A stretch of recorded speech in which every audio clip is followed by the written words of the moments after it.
Welcome back to Mzansi Welcomes the World, and we are still here on day 2 of the B20 Summit. Let me welcome my next guest, Lorraine Mekwa.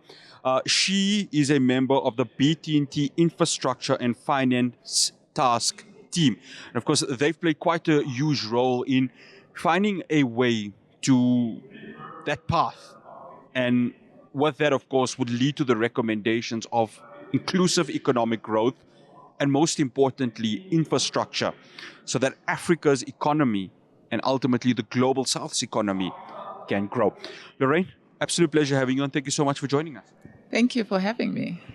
Lorraine, I want to start off with the work that you and your colleagues have been doing for this last 12 months. It's not been easy, it's been difficult, but a lot of the discussion has been inclusive economic growth. And those are three important words, aren't they?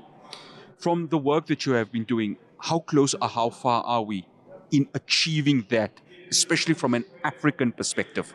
Yeah. I think from an African perspective, we are definitely not where we need to be. We are further than what the rest of the world is. So, the work then became that much more important because this work highlighted the gaps, and the gaps are big.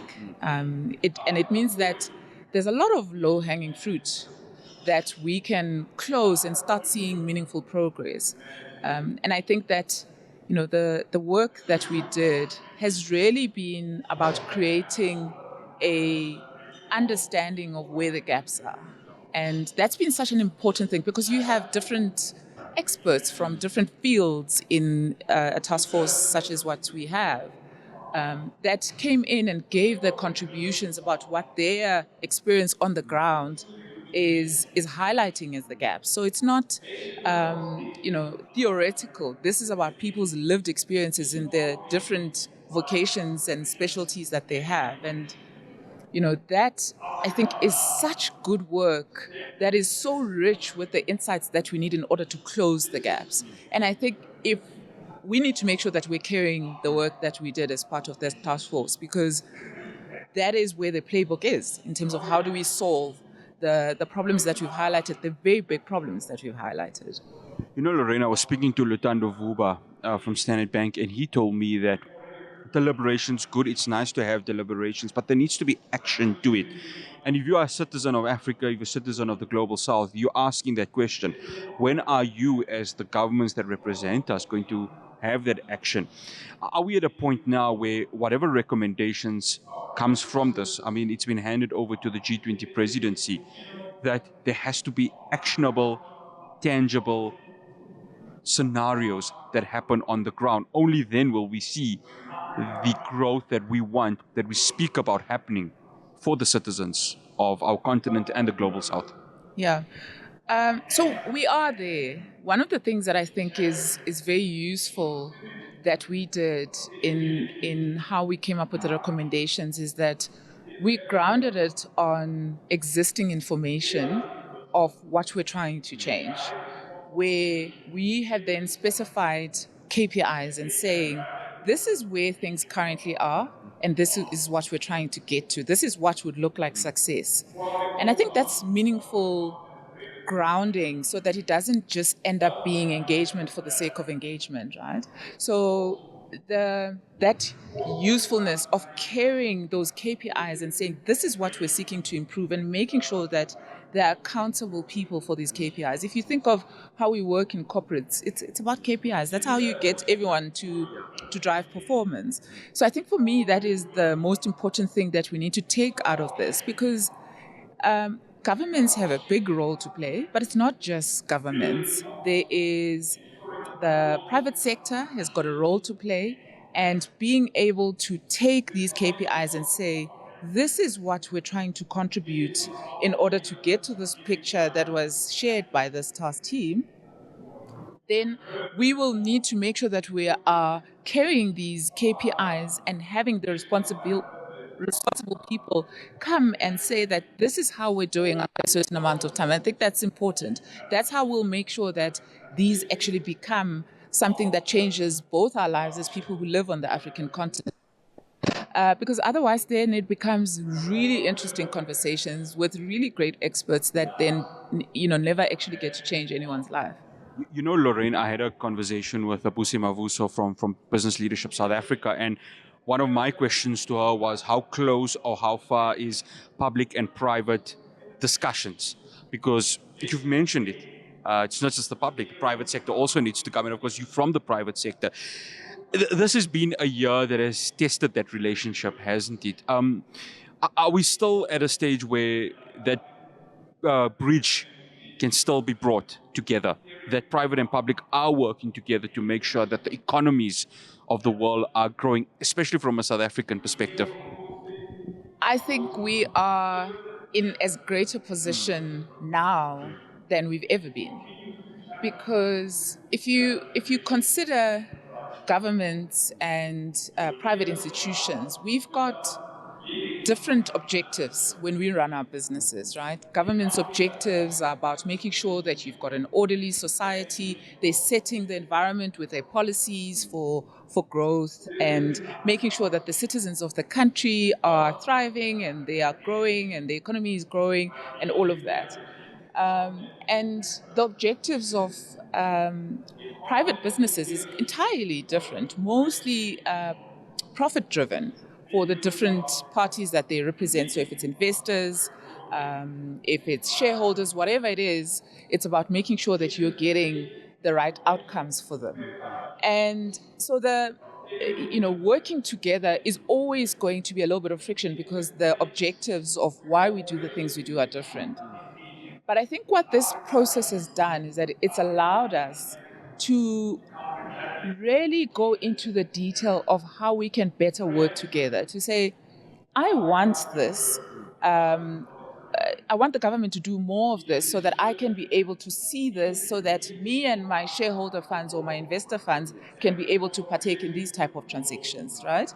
And then the government is also now saying, I'm worried. So there's a mistrust that's sitting there, that bridge that you talk about.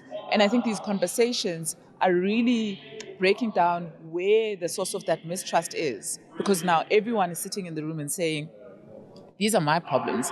With this type of institution, this is what I'm encountering. And we are hopefully closing that gap with all of these conversations that we're having. Lorraine, has the G20, this year's G20, allowed for that gap to be closed? Because if there's not a better time, then when will there be one?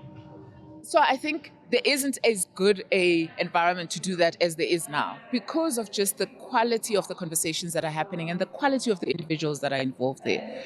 So as someone who is very optimistic, I do hope that that is what happens. And having been in day one of the B20 summit, I get the sense that we are all hands on deck, we're all focused on this. The G20 is coming in a few days, and I certainly hope that the discussions that happen take the baton that this business forum has created with this information that is so rich with insights of what we can do, and then takes that information and acts on it from the government perspective as well. Because I think that we have a lot to do as businesses, and it's clear what it is that we need to do. But now we need other parties to also be able to do that. We need multilateral companies to also play their role, governments, everyone, so that partnership between the public and private is something that is more possible now than it's ever been. And I really hope that we use this information in order to make sure that we're closing those gaps.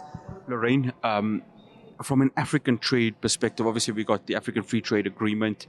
The intra-Africa trade, 17%. I've just been told I've got 2 minutes. I'm going to try and simplify it. Within the 2 minutes, can a G20 presidency that South Africa has led, it's a first time being done in Africa, allow for that number to grow even higher to show that Africa, as a trading continent, can surpass that of its peers in Europe, Latin America, North America, and other parts of the world?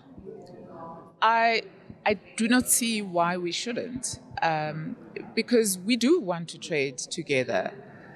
And it's about time that we have the conversations that tell us how to make sure that we are lessening the barriers to that trade. And I think that G20 is something that we're probably going to see once in 20 years from a South Africa perspective. And so it's important that we ground the work that happens in existing frameworks. So the free trade work of the African Union is extremely important because that is something that is going to continue far longer than this work that we're doing from a B20 perspective. So grounding the work on these existing frameworks is extremely important because that's where the moving forward is going to happen in terms of our day-to-day lives on the African continent. And there's no reason why the trade should be only at 17%. If you consider even the culture of the people on the African continent in terms of we're not an individualistic type of people. We want to work together. If you consider even concepts like Ubuntu and how you think of your neighbors, so the heart is there. It's about making sure that we put the processes in place that make sure that we are having the trade mirroring how we think about each other as a people and in terms of how we relate to our neighbors on the continent as well.